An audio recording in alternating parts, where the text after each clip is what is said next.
by the bond that she had formed with her players. Widely known as a trailblazer and pioneer in professional football, becoming the first woman to coach in the NFL was only the most recent first. She most recently served as a defensive specialist for the Alliance of America Football. Following her record-breaking accomplishment with the Cardinals, Welter became the head coach of the first Australian women's national team in 2017. Widely known as a trailblazer and pioneer in professional football, Welter became the first woman to play running back in a men's professional football league with the Texas Revolution. In early 2015, Welter was hired as the first female coach in women's professional football, helping coach the most successful Revolution season in franchise history. Pioneer to join the. Let me add her. Or can somebody else add her? Can I add my own one? Okay. Prior to joining the world of men's professional football, Welter had a highly decorated 14-year career in women's professional football, which included 4 world championships, 2 gold medals as a member of Team USA in the 2010 and 2013 International Federation of American Football Women's World Cup, and 8 All-Star selections. She was inducted into the first class of the Women's Football Hall of Fame on November 30th, 2018. Welter is committed to increasing access and opportunities in football. To empower women through football, Welter designed her signature program, A Day in the Life Camp, which debuted with the Washington Redskins women's program in 2015. She continues to create a range of camps for girls and women through the Duration Flag Football Camp, along with a number of other community interactive initiatives like her Camp on the Corner program that brings football to youth in underserved areas. She released her first publication, Play Big: Lessons in Being Limitless from the First Woman to Coach in the NFL, in 2017. Welter has served as on the advisory board for the NFL's Pro Football Hall of Fame game for Life Academy since 2017. She holds a doctorate degree in psychology, a master's in sports psychology, and a bachelor's degree from Boston College. So we really do thank you for coming to talk to our guests today, and I'll let you take over the conversation, Dr. Welter. Well, thank you all for having me. Sorry, it is like Zoom fest. I don't know if y'all feel the same way, but I'm kind of like, let me out of the box. Right? Like it's all we have is like this crazy Zoom atmosphere, and yet we also at the same time have opportunities to connect with people that we wouldn't necessarily have the ability to, or wouldn't have the ability to before this. So thank you for having me. Obviously I have half of my jacket, but it just got cold. So hold on, let me do that, because yeah, it just got a little chilly all of a sudden. I'm here for you first and foremost. So what I want you to know is that I like talking with people, not just at them.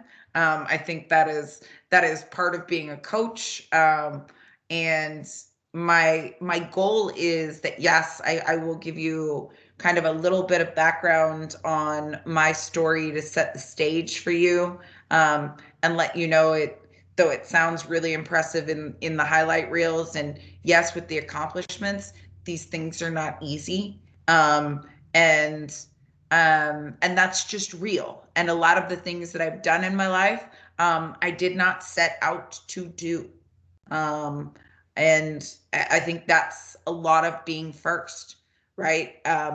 It means that, there aren't the same kind of parameters about how you do things.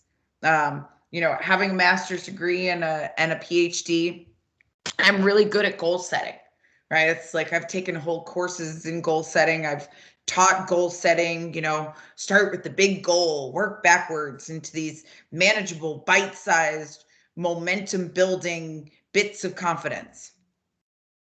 And yet I remember at one time looking at my own life and going, yeah, but I didn't do that. Right? And that was like a weird pause, right? Because I got my my PhD in 2013.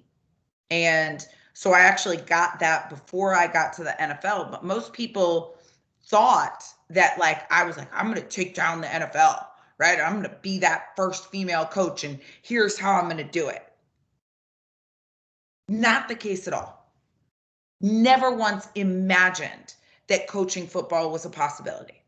Never once crossed my mind. So if you don't start with that big goal and work backwards, how do you do epic things?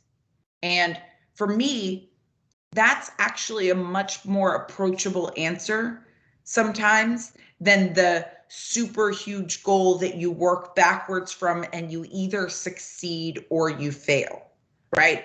Did I get there or did I not? Right? Like even y'all, you're in college. Okay, college roughly 4 years. Some do it faster, some take a little longer, but it's pretty manageable. Like you got to do this many courses and you can get there, right? And you can get that degree. But for me and the NFL, that was never the case. What it was the day I made my first football team, I promised myself I would step up to every challenge the game put in my way. Okay. And I want you to think about that. So, what does that mean? That means preparing every day, committing to being great, and doing things that you couldn't have set out to do because they didn't exist. I knew what we were doing in football was different. So, yes, I hoped that the challenges would get bigger because otherwise, what are we doing it for, right? Like they call football the final frontier for women in sports. So I kind of took that as a challenge, right? Like if we could win here, then not only couldn't we win in that sport or change that sport, but couldn't we shift culture, right? This is the sport that there's a book written that says the stronger women get, the more men love football. Okay, so that's a dichotomy. Either we want strong women or we want football. Like, what is this? Or we're pushing them further to the football front because now all of a sudden we can flex our muscles. Like, I don't. Why is this so crazy? Or why is it that young family traditions or ones that I remember were women in the kitchen cooking and all the guys watching football? And me, I was like, okay, well, I don't want to do that. I want to do that. Right. Like, and it's probably why I'm still a terrible cook to this day because I invested my attention elsewhere. I was like, if it's breaking down plays or learning how to cook souffles, I'm going this way. Right. So I can make a mean protein shake. I'm good for some eggs. I got a sandwich. I got protein pancakes on lock. Other than that, it's probably Uber Eats. Right. Or thankfully, HelloFresh likes me. And they were like, would you maybe do a talk for like some product? And I was like, oh, if you only knew. You could not have found a fresher person to say hello to because, it just wasn't where I invested my time. Do I think it's possible? Yes. But if it was a choice between this place to invest your energy, and that's what it is. That's what greatness is. It's how much energy do you invest in certain things? And the limited commodity that we all have is what? Time. Right? This time that I have with you here today is the best gift I can think of to give anyone. Right? Because it's not anywhere else. I can't get it back.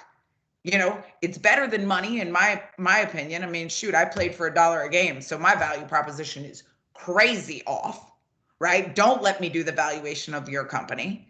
But how do we get there, right? We invest time. And none of these things made sense to me with football, right? Like why is it America's game, but it's not for all Americans? Why is it the one sport that doesn't have parity at any level from peewees to the pros? And what do we have to do to change that, right? For me, that meant flipping up my entire life to commit to a sport that had yet to commit to women.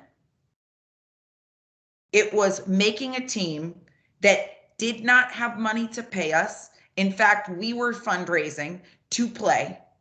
and believing that what we were doing could change culture. So I left my corporate job. They were afraid I would mess up my pretty face. I was like, clearly you haven't met me. I mess up other pretty faces, but this is staying intact, right? They didn't like the fact that I was playing football. Can you imagine if I was a guy who was on a sales team that was outwardly facing playing pro football? I probably wouldn't have even had to show up to work. They would have put my face on a poster much quicker than they would have worried, like if I was going to mess it up. They would have been like, ooh, that black eye, that's tough. Meanwhile, they'd be like, she doesn't know her place, right? And so to me, that was like, okay, you don't like it. You don't get me. I don't need a job, not like this. I can create a life that will help me become one of the best in the world. Thankfully, I had taught aerobics since I was in high school. I always felt like I was cheating the system because they were paying me to work out. And so I went back to school, got certified as a trainer, ended up, because I had a business undergrad degree, ended up running the training program in like 3.5 seconds because I didn't know how to do business, right? So now I'm the training director. Like I'm running the personal training department and playing football. I designed classes, a cheat code yet again. I was CrossFitting essentially before CrossFit was a thing, right? Like I would take all of the drills that I needed to do in football, whether it was ladder drills or whatever, and create classes around it so that I had to do with my classes all of the things that I needed to do to train myself to be one of the best in the world. And oh, by the way, I'm competitive. So I made myself the rabbit, which meant the whole class was chasing me. And I don't like to get caught. So on a day when I might have been lazy, I really built in a structure that wouldn't allow me to be lazy, right? And I scheduled classes at times that I definitely would have missed if it was just for me. But for a class full of people waiting for me for a workout, nope, I can get up, I can get past being lazy, right? And so it really was about, setting up systems for success and believing that pro or being a pro is a state of mind. It's not a dollar amount, right? I was a pro football player, and I say pro because we couldn't afford professional. We didn't have that much of a budget, right? But what I could do is, my business cards, Jen Welter, professional football player, here's my schedule, right? Like, oh man, I didn't even know people played. And I always made sure the pictures were super fly too. People would keep my business cards because they looked cool, right? And I have people who would collect them year after year, and they'd be like, oh, you have a new picture, right? Like, I need a new card. And that meant I was getting schedules in their hands, and they identified me as a football player. So guess what? When they thought of a football camp, what did they need? Football players. I was getting invites that other people weren't getting because I was a pro football player, and I put that first.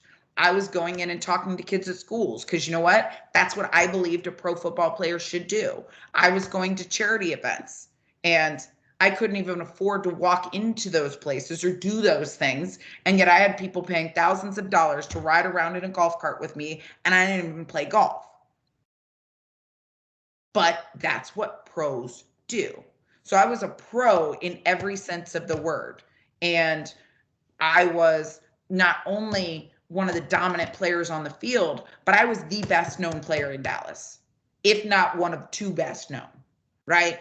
And people knew, oh, football, Jen Welter. Oh, females in football, Jen Welter, right? So when opportunities would come up, who would they call? The person that they knew. Now, a lot of people, there were people who came into the game who were better than me, who were faster than me, who were more gifted, but I outworked them. And frankly, I outlasted a lot of them, right? It wasn't just natural skill. I am 5'2", 130 pounds. There was never one person in my entire career who looked at me and said, you'll be one of the best women in the world one day. Never happened. Spoiler alert. Okay. But what you could do is work to it every day, right? Get better, become a student of the game within the game, right? And I decided very early that though physically training people was great because I could do all of those things, it wasn't a viable career path for me. I didn't want to be a trainer for my whole life. This was a means to an end. So I wanted to find a way that I could become a unique value proposition to the sport. That's when I started studying sports psychology. That's when I enrolled in my master's in sports psychology, then figured out very quickly you not only need a master's, you need a PhD if they're going to let you do anything in psychology. So I decided that because there was no path, right? There was no, I'm going to be a coach in the NFL, that didn't exist. What I could do was take my practical experience being one of the very best in the world and marry that with the expertise, the theoretical knowledge and education to be unique and valuable in the space. There were people that were all theory and no practice. There were people with practice and no theory, but very few that I had seen who had done both, who could walk between both worlds. And that's what I decided I could do to become special in the space, right? So I published my dissertation in 2013 when I was still playing. I played on the US national team for the second time, right? So I got my second gold medal and became a doctor. So all of a sudden I'm a football playing doctor. Now, if you don't think that sounds crazy, I'm telling you what, everybody's like, that's crazy. I'm like, yeah, well, I love my brand of crazy, right? But where things really, really changed for me was in, oh, and by the way, the job that I had, which was funny, and I had kind of created myself, which was consulting. I was working with athletes on sports psychology, but I was also coaching coaches. I was coaching coaches on coach-athlete relationships and feedback and team building and leadership, though it never crossed my mind that I could coach coaches, but I could actually be a coach. I just want y'all to think about that, right? Like, coaches are paying me to make their teams run better and to do these things and to help them with communication, but never crossed my mind that I, as a female, could be a coach in men's pro football because she didn't exist, right? That wasn't actually a thing. So I ended up getting into men's pro football by actually playing. And it was the relationships that I developed in that time in men's pro football that caught the attention of Wendell Davis, who was the head coach the following year. And he sat me down and grilled me on football. And the next day said, you have to coach my football team. And I said, no. So what do you mean, no? I said, no, girls don't coach football. I can't do that. Just instinctively. And he said, not a lot of guys are going to give you this opportunity. You're taking this job. And I said, no. And I hung up on him. The next day he called me back and told me about myself. He said, do you remember how I told you not a lot of guys are going to give you this opportunity and you're taking this job? And I said, yeah. He said, good. I took it for you. You're coaching for me. And by the way, you can't quit. Otherwise, the entire narrative surrounding women coaching and men's pro football will be, we had a girl once and she quit. What? And yet I am so thankful for that, because Wendell saw something in me before I even saw it in myself. And this is a very common difference between women and men, okay? Women will overcheck boxes before we will step up into a situation, right? It'll be like, you need to have these 10 things. And we'll have 12 and still wonder if we're qualified. Whereas guys might have 3 and they're like, oh, I got that. I can learn the rest on the fly. Because they've been taught to think bigger. They've been giving permission to guys do that and they learn on the fly. Women have been given the narrative that we're writing the entire narrative for all of womankind, right? And thankfully, most of you will not have to be in a situation where you are actually writing the narrative for all of womankind. I have been in that situation several times at this point, and I just say I have strong shoulders. But what motivates me in those situations is that being the first means your opportunity and responsibility is to not be last.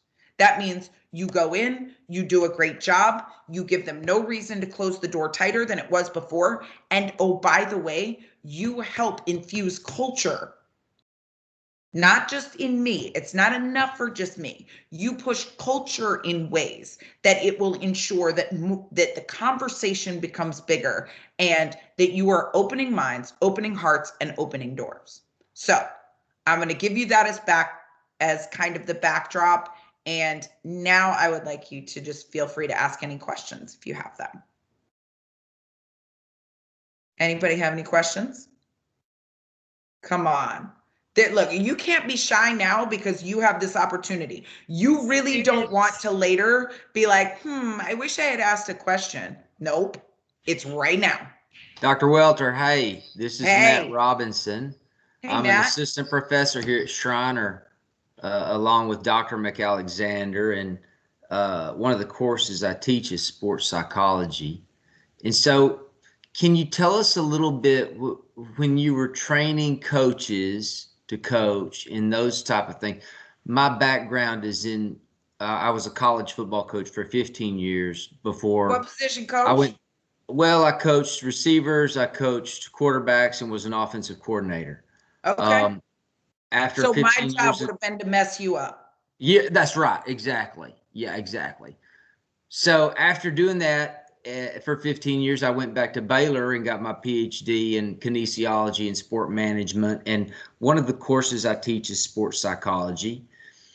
I'm interested in training coaches, and heard you mention that you were training coaches. Could you tell me a little about your sports psychology background, how that impacted your training of coaches, and how that all tied together?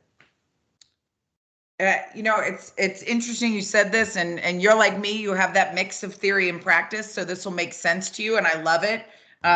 Yours is kind of the inverse of mine, right? Like I got the PhD and then coached, and you coached and then got the PhD. You're like my brother from another mother, so we can talk on this very easily.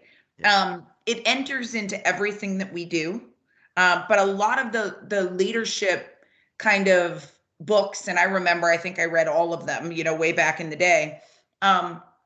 They are, a lot of them to me are low on EQ. And, a lot of the kind of old way of thinking was more of the autocratic coaching and feedback type of thing. And that struggles for a lot of people. A lot of athletes don't respond well. And one of the things that I really found is that trust and love as the foundation of your coaching relationship is vital to your success. And so that was one. And one of the other ones that really was interesting to me were feedback mechanisms, right? Is what you're saying what they're hearing? And are the things that your athletes think that they need to work on the same ones as the coaches think that they need to work on? And is that information making it all the way through? And that's probably the biggest area that I've seen really big differences in what was actually thought and what was being done. And that was the area that I was coaching a lot of coaches on, and even athletes working with coaches, was like, if we, and this is a mechanism, I've actually done it with corporations now, because I could see that there were misses in communication, right? Not miscommunication, right? What you thought you said might have been clear. What I thought we were working on might have been different. So we're missing each other, right? So how could we clear up those communication dynamics? And one of the things I would have done is, okay, coach, here you go. I want you to break down to me, you coaching receivers, what makes a great receiver? You're going to go through that. Now you're going to do that with your athlete too. And you're going to say, what makes a great receiver? Now we're going to look at that same list and, hey, you said that. Oh yeah, that's a good point. Hey, I said that. Now we agreed on this, right? We agreed what makes a great receiver. Cool. Now I want you as the coach to rate this receiver on a scale of 1 to 10 on all of these things. Okay. Receiver, I want you to rate yourself on all of these things, scale of 1 to 10. Now, we're going to also include relevance in there because some of them might be really important for this receiver, not really important, but a part of being a receiver. So now when we look at the things that are important, and you, coach, think that I am really good on route running precision, let's say getting the hot checks and release off the line. Those are my best things. What if I think that my worst thing is my release off the line and I'm working on that every day and I could be working on something else that you think is really important. But maybe what I'm missing is, actually catching the football. Maybe I'm great getting off the line. Maybe my route is fire and I drop everything. Right. And the only thing you really want me to work on, or your number one priority for me, would be catching the freaking football. Right. But I'm spending all my time getting off the line to scrimmage. We're going to have a problem. And I think I'm working really, really hard as an athlete. Like, I'm putting in time, I'm grinding. And you're like, this kid's amazing. If he would just catch the football, he's got everything else. Right. And so often what you wanted for the athlete was not being conveyed with the athlete and where they really needed to invest their time. Now, if we can get on the same page in terms of what do I need to be to get into lineup, coach? What do I need to be a starter? And you can say that and I can work on it. Guess what? Now we're really on the same page. And the athlete knows if I can do these things, then I'll get in the game. So by rating, right, it's not about the absolute score. And like, this is why I said I've done this. I actually worked with a venture capital firm to put this same feedback mechanism in one of their big companies. And it's so simple, but what it does is, like, coach, you may be one of those coaches. It doesn't matter if I was like if I was, I don't know, if I was freaking Tyreek Hill on speed, you're still not going to give me a 10, right? You may be a guy who tops out at 8, right? That's just your range. That's how you do it. But an 8 is good for you, right? And you may never give a 0, right? But anything that I get around a 5, that's where we're really not doing well. So you've got 3 5s, and I know those are the things I need to work on right now, right? Now, ideally, you would think that that would line up with what the athlete thought he needed the most work on, right? A lot of the times it doesn't.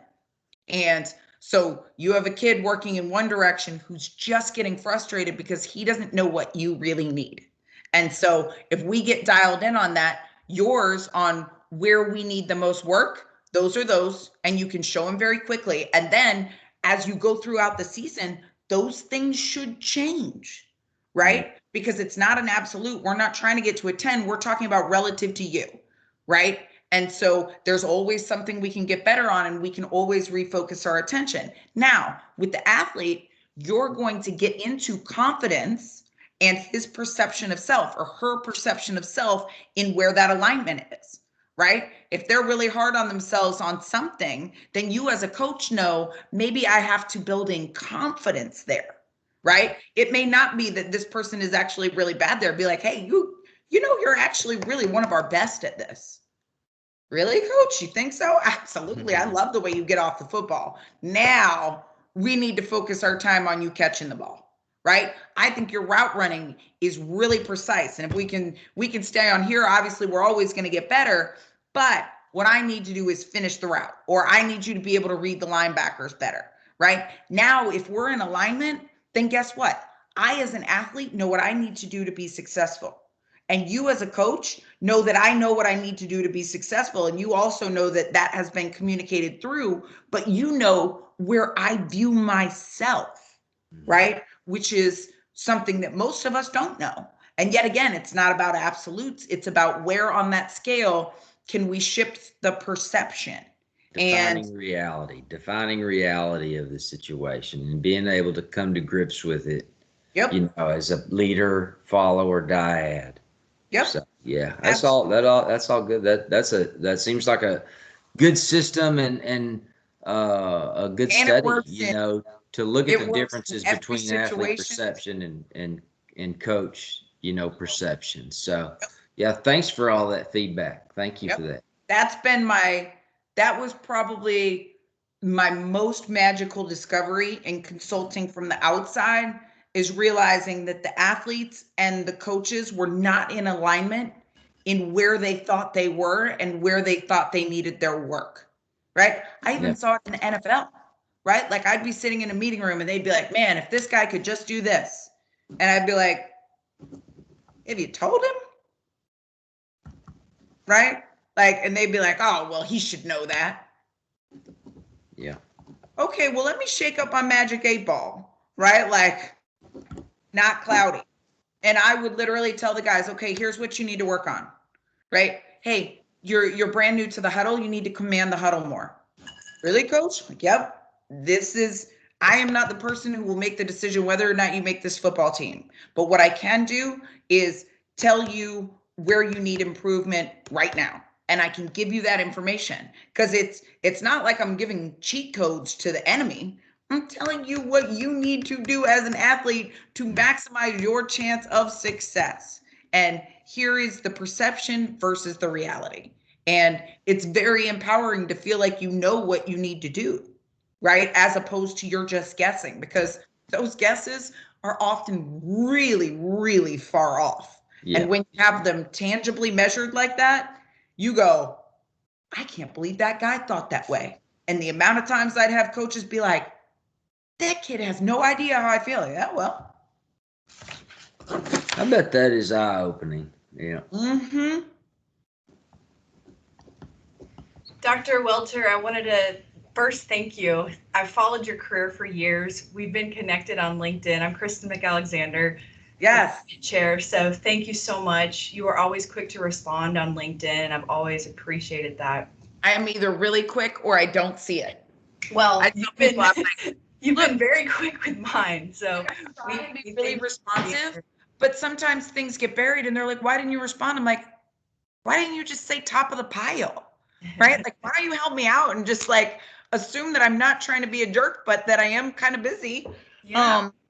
You know, so I've laughed about that and I have had to coach friends up on that. Like, didn't you get my email? I'm like, did I respond to your email? Yeah, that means no. Maybe I got lost in the shuffle. Just help me out. It's not personal. Absolutely. So go ahead. Sorry about that. No, I appreciate you just being candid and sharing your story. Could you expand on one, coaching as a female in the NFL and the culture that you endured and even the feedback from players, positive and negative, some challenges there, being female? Players are easy. If you can make them better, they'll listen.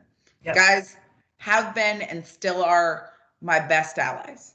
I was just texting with Kevin Minter earlier today, you know, checking on his family and this, that, and the other. And, you know, one of the things that was interesting is actually, you know, they would always say, man, like, I love you, coach. Like, I've never had a coach care this much, right, about me as a person. And that's something really important. And I think something missed in a lot of the kind of old models, right, is that, yes, they are big, giant men, and they are wearing suits that make them look superhuman, and yet they're very real people underneath. And that means we all have stuff, and we have life stuff. And if performance varies from one day to the next, barring an injury or being really, really sore, it's usually something outside the game that is on their mind. And my approach was always like, hey, are you all right? Like, what do you mean? Yeah, you're not yourself today.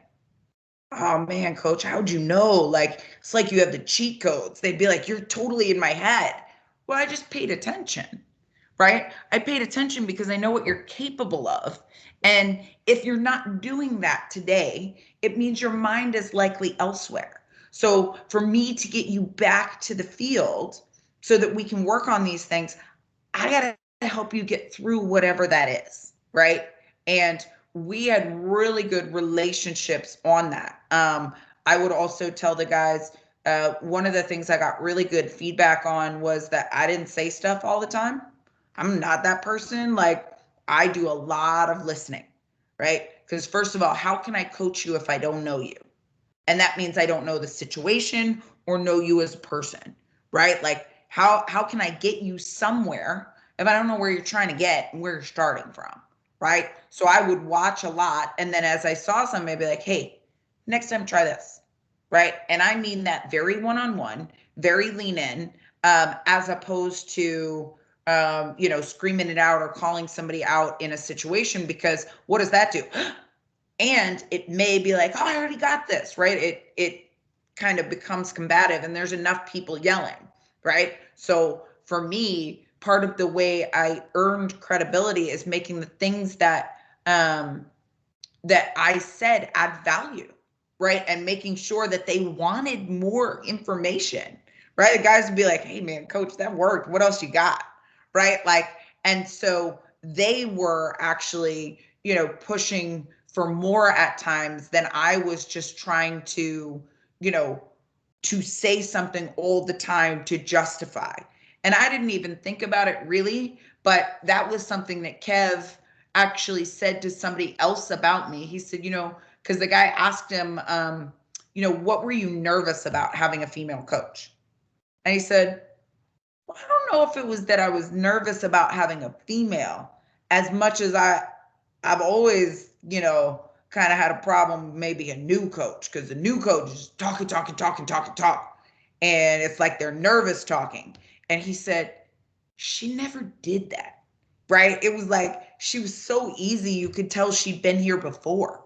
And that was really interesting to me because, that wasn't something that I had thought about, but it was something he had thought a lot about. And then one of the things that actually was the biggest story when I was with the Cardinals is I actually wrote notes to my guys and left them in their lockers before their first game. Now, I'm gonna tell y'all, I would have never, I would have gone to the grave with that secret. This would never have come out from me. Okay. I thought the locker room was like Vegas, or, what happens in Vegas stays in Vegas. What happens in the locker room stays in the locker room. So I wrote them notes, put them in their locker. A few of the guys were like, oh man, coach, I really appreciate those words. I was like, yes, not the worst coaching decision in the history of the NFL. We're good. And then after that first game, a reporter comes up to me. History was made tonight at University of Phoenix Field. For the first time in the history of the NFL, a woman took the sidelines as a coach. And coach, we heard you did something very special for your players. You left notes in their locker. Would you care to comment? No, I would not. I was like, I am going to kill one of these guys, right? And it turns out it was Kevin Minter, who was the captain, right? The commander of the huddle. And he had told her, because he said in his entire playing career, he had never had a coach care like that. Right?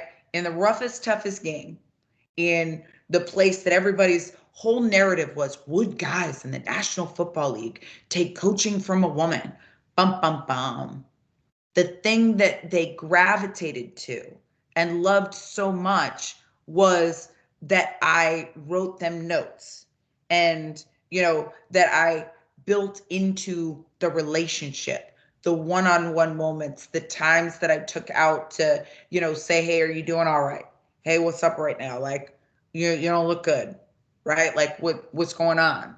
And just really notice things, or clarified communication. Hey, this is what you got to work on, right? Kev, I need you to own the huddle. That's you've not done this part before, and that's what I need to know. I know you know the playbook, but I need you to command it in your voice. Man, coach, really? Like, yes, I need you to own that huddle. And, and there was also a tough dynamic because the person who had been the captain the year before was now the coach, right? So he was now an inside linebackers coach. So the guy Kevin used to back up is now the coach. And I love Foot. He's like as good as you could ever imagine, right? He's like straight Detroit, will tell you anything at all times. But when he was trying to get Kev to like kind of step up and buck up, his Detroit attitude is like, when you do that, you make me want to put the pads back on, right? And Kev's not that guy, right? He's not that guy in any sense of the word. He'd just be like, okay, coach, right? Which of course made Footy be like, oh, this guy just didn't get it, right? And it's like, I got to get him to, and I told him, I said, Kev, the next time Footy says that, you tell him, then put the pads back on, old man, because this is my job. And Kev starts laughing, right? Like he's dying. He's like, Coach, you see that? I said, Kev, I see everything. I cannot say everything. But what I want you to know is that's the way that Footy thinks he can get you to do exactly what I just said. And he doesn't realize that that's not how you function. But if he says it again, I'm going to need you to say that. And he's like, all right, I got you, Coach. And that's what I always, all right, I got you, Coach. Right? So just those dynamics and really making an effort to clarify some of the communication was the thing that they really gravitated to. And I always say it wasn't about being better or worse than the other coaches. What made it so valuable is that it was a different voice in the room and somebody they could talk to on different days in different ways, right? Like there were other things that they would go to the guy coaches about, cool. But there were some that they would go to me about and felt more comfortable with. So it was a great dynamic to add that variety to the room, right? And that's something that I think they really liked. And also, they would laugh. They're like, man, Coach Jen is a beast on fundamentals.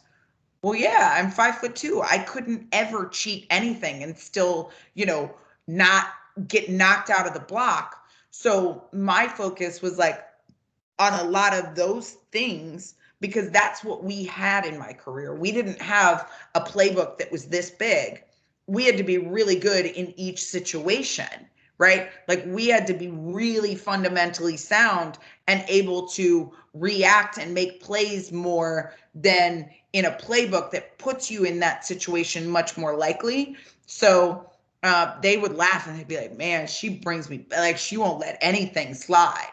And so Footy also liked that too, because he could look at the broad scheme, make sure everybody was in the, in the right place. And I would look very micro focused and just edify what he wanted as a big picture. And I might be the laser focused one that would adjust some of that technique or that, that pursuit angle or just the angle of attack on some of those, smaller things. So we found a way that we really, kind of complemented each other well. And then the other thing that I would say was a big key to my success was humor and laughing often, because, I see it.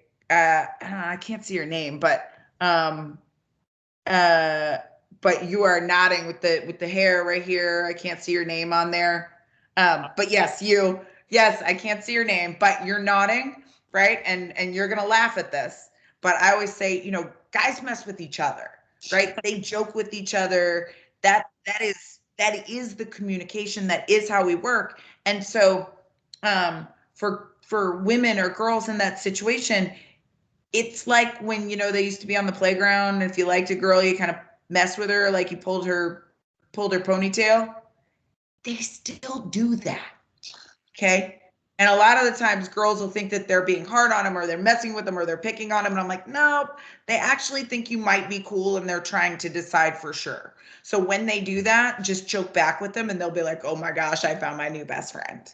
And I would always tell the guys, like, in terms of comments, I'm like, hey, listen, if you're going to try and be sarcastic with me, son, you better go all the way in, because I have a PhD in psychology and I mess with minds for a living. I will own you.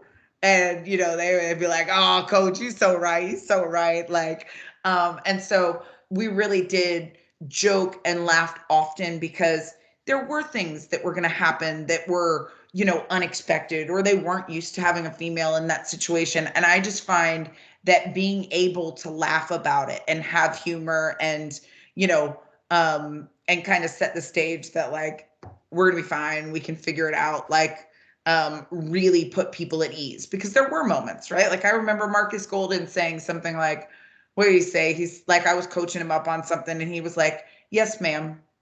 And then he was like, oh, I mean, Coach, I mean, Doc, I mean, I'm so sorry. And I was like, you can call me Doc, you can call me Coach, you can call me ma'am, just don't call me a B word.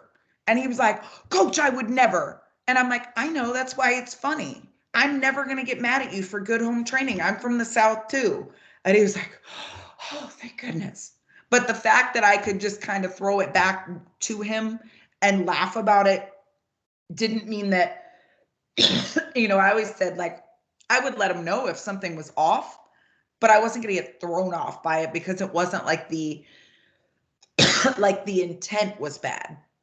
Right. I would always tell him, like, you know, I try and give everybody, especially in tough situations, one get out of jail free card, meaning that we've all had moments in life where something sounded really good up here, right? Like, it sounded really good up here, but by the time it came out here, something went horribly wrong.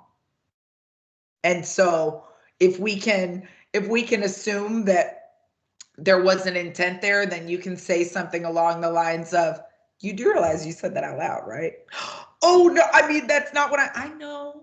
We're good. I speak dude. It's fine. But I am going to let you know that outside of this circle of trust, that combination of words never happens again, because somebody else won't be as kind as I was, right? And the fact that I would laugh about stuff like that, like, it made me into the ultimate translator for them. They'd be like, Coach, you know how you helped me with that speaking dude thing? I'm like, yeah. They're like, Coach, my wife is so mad at me and I don't even know what I said. And I'd be like, all right, what did you do? Well, Coach, I said this. Okay, so she heard this. Coach, what? Why would she hear that? That's not even what I said. I'm like, listen, I don't have time to explain to you why that's what she would have heard. Do you want me to tell you how to fix it? Yes, Coach. And I'll tell you what, that was because they knew they could talk to me about stuff and I wasn't going to flip out, that we could figure it out. And those were some of the things they'd say. They'd be like, man, she was like my secret weapon, right? Or she was a great person to have around, not just in ball, but like in life stuff, because we really did have that. And I think that was really important. And it was not what a lot of people necessarily expected. That is great. Thank you so much. I want to make sure we have time for other people. It looks like Annie has a question. Hello. Yes, I do have a question for you. My name is Annie Wallace. I'm a sophomore here at Schreiner. I'm a sport management major. So I had a question. What advice would you give to young women who are looking to follow your footsteps or pursue a career within sport? It would be to really dig in on being great, right? And ask a lot of questions and develop relationships and allies. Take volunteer opportunities, work with coaches, be around coaches, learn not only the skill set, but the culture, right? Because you can be very quote unquote good at what you do and not be a good fit for the situation, right? Like, I remember when I was first, I think it was right after I first had my master's in sports psych. I went to do an internship with someone who came really highly recommended. And I remember sitting in a meeting, and I would have been so insulted if I was the athlete. And it was clear to me that he hadn't been around athletes, right? Just in the way he was phrasing conversations. And I was like, like, I was kind of like, oh man, it makes me so uncomfortable. Like, you don't understand, like, the game within the game, how we move in sports. Like, we don't say those things, right? And you're doing it right off the jump. Like, it was off-putting. And that didn't mean that he didn't have the skill set to be great in psychology or even great in sports psychology. And maybe it was different sports than mine, but so much of it is the comfort, right, that people have with you. A lot of the things you can learn, but people have to be comfortable with you, and you kind of know how things move, because then you'll move faster and you'll be more viable. So the more experience that you can get, the more relationships you can develop, and always look at ways that you can be a unique value proposition, right? It was that I had played the game. It was that I studied, the psychology aspect, and, had even taken a sport, a football scouting and general management course at one time, not because I wanted to scout, but because I was working with athletes and I had people ask me about combine and draft. And I realized that was a blind spot for me because I hadn't had to go through it from their vantage point, because we didn't have that in women's football. So if I was going to help them, I needed to understand how they were being looked at, right? And yes, it ended up serving me very well in multiple, I don't know, like 9 lives of my life, because I knew that stuff before I was expected to, right? They were like, "Oh, you already know how to do that?" Yeah. Sorry, you didn't know that? Oh, my bad. I should have told you, right? But the more things that you can learn about how it interconnects, the more you're going to be valuable in space, and also find where in the space you are of most value, right? Because a lot of people say, I want to work in sports. Well, working in sports is a really big thing, right? Like there are so many things that you can do in it.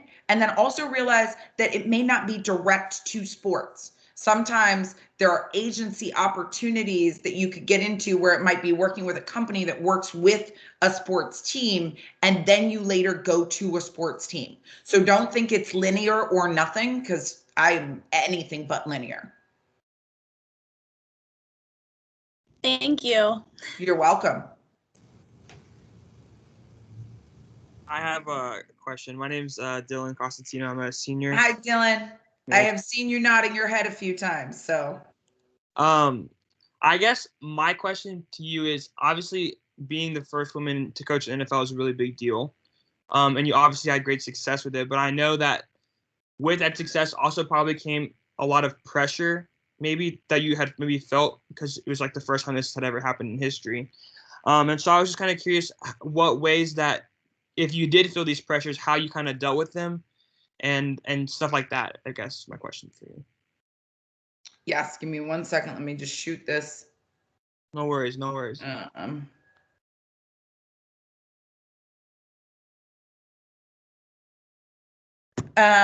So for me, again, humor is one. And that is absolutely it. Take situations and flip them too, especially when reading comments, having to respond to interviews, stuff like that.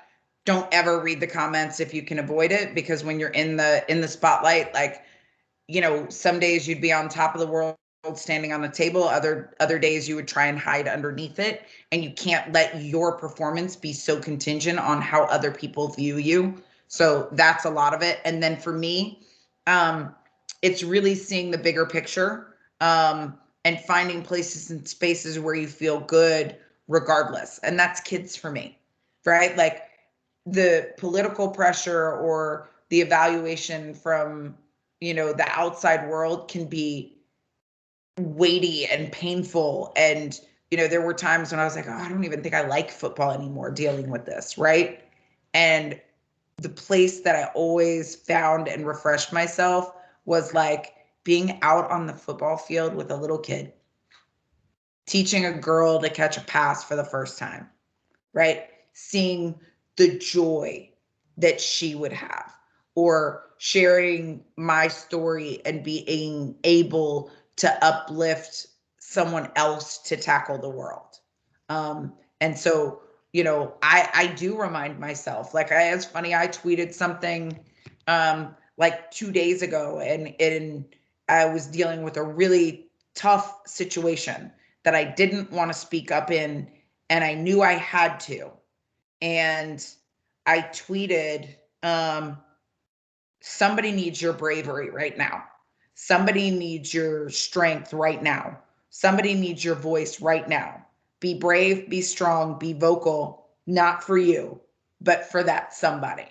And I didn't say that it was something I was struggling. I just tweeted it and kind of like, I was doing almost the self-talk on myself. And it was interesting because, On Her Turf picked it up today and they put it on a quote tile and like, put it out there, and they're like, thank you for inspiring us. We needed that, right? And it you know, and that's what it is. Like, none of us are perfectly strong or perfectly confident or perfectly have all the answers all the time. In fact, I have many days when I don't feel like I'm strong enough, when I don't feel like I'm enough, and when I have more questions than answers. And what I have to do in those times is to focus on where I can have positive impact and where there is a bigger picture than just me. Gotcha. Thank you so much. That's really, really cool. Yeah. It's because sometimes I get the same. I play basketball here at school, and sometimes I feel the exact same way. And it's just like when you see like a little kid, like, and you can go help them or like do something with them, and it just makes their whole day. And it's just like, this is kind of why you do the things you do, because like you helping others is like just as fun as playing the game itself. So. It is. And the joy on little kids, it's so honest. Yeah. Right. And that is where I refresh myself. And that's why I founded Gridiron Girls. You know, we've done 35 camps across the country, and, you know, I self-funded all of the startup because everybody said it wouldn't work and that girls didn't want to play. And I was like, no, girls have never had the opportunity to decide if they wanted to play. So let's just nix that right there. But it is their joy that really lifts me up at times when I don't have it in myself, or where I feel lost or feel frustrated or, you know, feel like there's an undue weight. It's the joy of kids that I can go to, and, you know, it uplifts me. That's awesome. Yeah. I'm glad you found that too. That's awesome for you too. If it gets too stressful, just find a kid and a hoop and a ball, right? Exactly. Like, and it gets you back to why you started. Like, you are the player that you are now because of the hoop and the ball, right? And that love. And I think we all need to get back to where that love and that real passion is when things get real, anything but love. Yeah. That's awesome. Are there other questions?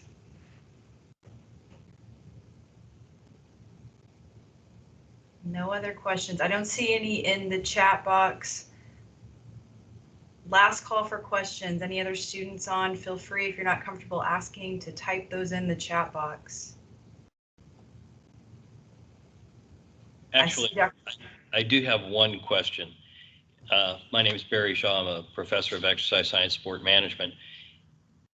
If you had one piece of advice, one sentence, one tagline to give to young women, what would it be? Let your game speak. Let your game speak louder than your gender, louder than your haters, louder than your detractors. Because when you're good, someone will want you. And those who overlook you because of your gender, give them whiplash with your ponytail as you run by, because they missed out. Thank you. We as a faculty try to tell these folks, all of our students, to do those kinds of things. Set yourself apart in a way that you can't be missed. That's right. Absolutely. It's good advice. I like it. There you go. Thank you very much for taking time, by the way. I appreciate it. You got it. My pleasure. Thanks for having me. Okay, I see no other questions. Last call for questions. Okay, Dr. Welter, thank you so much for your time, your energy, your passion. It reminds me personally why I'm in this field and why I do what I do. And we all need that reminder at times. So thank you. If there's anything else that we can do, please let us know. We're always happy to feature you. And again, we thank you so much for your time. My pleasure. Thanks for having me, everybody. Bye. Have a great afternoon. You too. Bye. Thank you. Bye. You're welcome.